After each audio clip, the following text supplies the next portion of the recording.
On behalf of the Special Reservation Cell and Pondicherry University, I invite Honorable Vice Chancellor to speak a few words about B.R. Ambedkar. I am also thankful to you all for assembling for this occasion today. Thank you. Thank you very much, Professor Arun. We observe this Remembrance Day to pay our respect to one of the greatest, I would call, philosophers, and of course the brain behind our Indian Constitution, which all over the world is rated as one of the best one can think of. And the soul behind all this was Dr. B.R. Ambedkar. We observe this every year, and during the birth date of Dr. Ambedkar, when we celebrate that also, I keep reminding everybody that the purpose of celebrating this great soul's birthday and to have this Remembrance Day also in our minds, the reason is that this day comes year after year, and we need to observe, to keep in mind the remarkable service that this great man did for our country. There are constitutions all over the world, every country has a constitution, but if you look at the history, if you look at the way these constitutions were written, there were some they were not written. There are some countries where there is no constitution still till date, but our country's constitution, when it came into effect on 26 January 1950, it took us 3.5 years. In fact, the work started well before independence, somewhere around 1945, when the members of the Constituent Assembly were appointed, and the 6-7 members who were there, if you read about their capabilities, I think you will be amazed. Some of them had the remarkable art of writing. I remember one, Dr. Mudaliar, who worded this at the direction of Dr. Ambedkar, and they all sat together. Now 3.5 years they took to come out with this constitution, and nowhere in the world you will find that a constitution looks at ways and means by which there can be a perfect sense of equality in our country. All over the world, including the so-called oldest democracy, which is not that, which is ours in fact, but then we are not given the due credit for that for obvious reasons. Even they, I'm talking about Britishers, about whom it was said that the sun never sets in their empire, even they did not have the kind of equality that we have. If you look at their system, they gave the voting rights first to master's holder, then graduates, after a while to all those who finished their schooling, and after a fair number of years they gave it to women folks also. But in our country, the moment we were independent, we gave voting rights to everybody. This is equality. Then in our constitution, if somebody carries out a comparison, law people do it, you will realize that ours is the only constitution which has steps elucidated for bringing in social equality. When I say social equality, it means all kinds of equalities, including economic, opportunities for jobs, and in terms of racial equality. There is no bar that I cannot marry somebody or somebody cannot marry another one. It's free for everybody. This is equality, equality of the true social reformer. The way he envisaged, that is what we have followed, and this is the highlight of our constitution, which, let me tell you, all over the world, everybody appreciates. It's a different thing, they don't talk about it. When there are debates on constitutions in UNO Assembly, in the body which looks after laws of various countries, they all appreciate. If you get a chance, go to Google and see the debates that takes place. They all appreciate Indian constitution. And then our constitution is not a static constitution. This is a provision which Dr. Ambedkar very clearly stated. As per the need, our constitution shall evolve to bring in steps which will move towards social equality.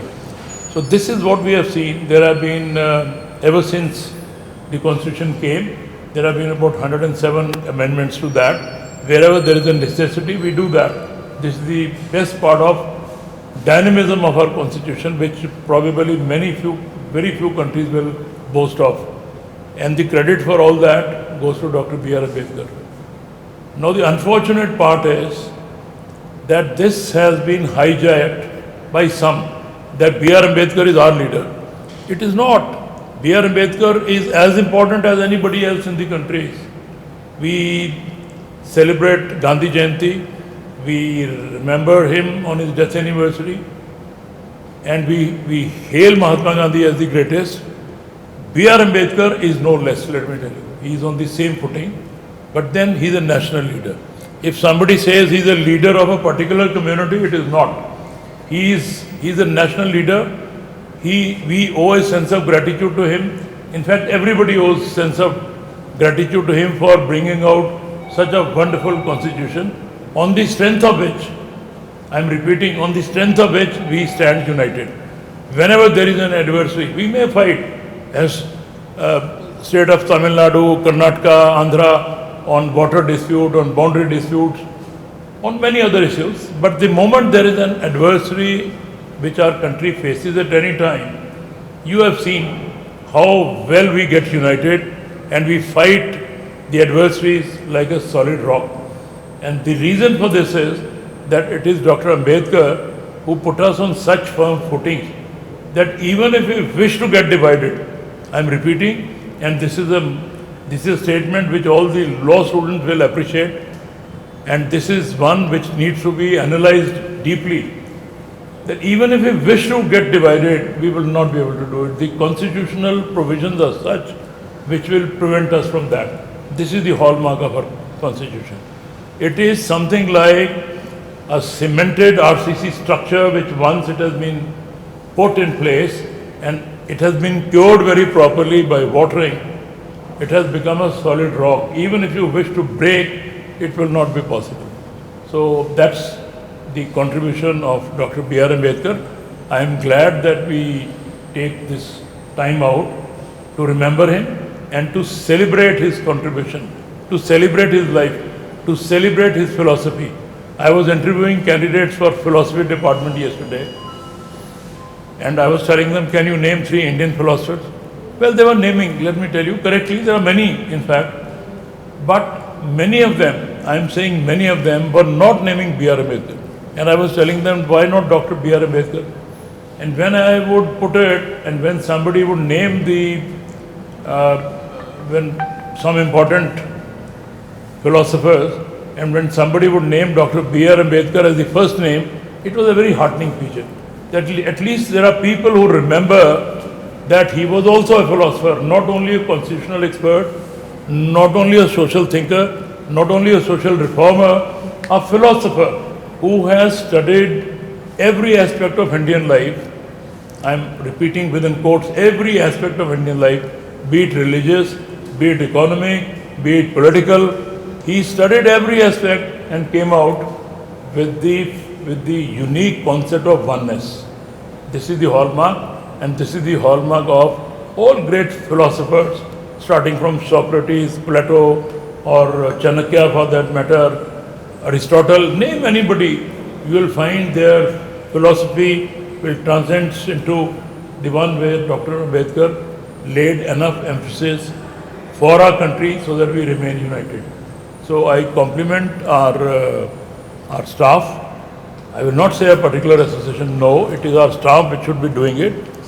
That is what I want. It should be remembered, the day should be remembered as a day to give our utmost respect to this great gentleman, Dr. B.R. Ambedkar, who spent his entire life bringing in the kind of reforms that our country needed at a time when people were not thinking on these lines.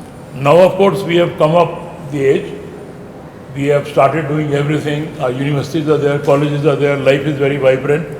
But at that time, you imagine 1945, 1944, we were in a very oppressed state of affairs, no freedom of speech, you couldn't give proper views You couldn't put it in the press. There was no media available to us.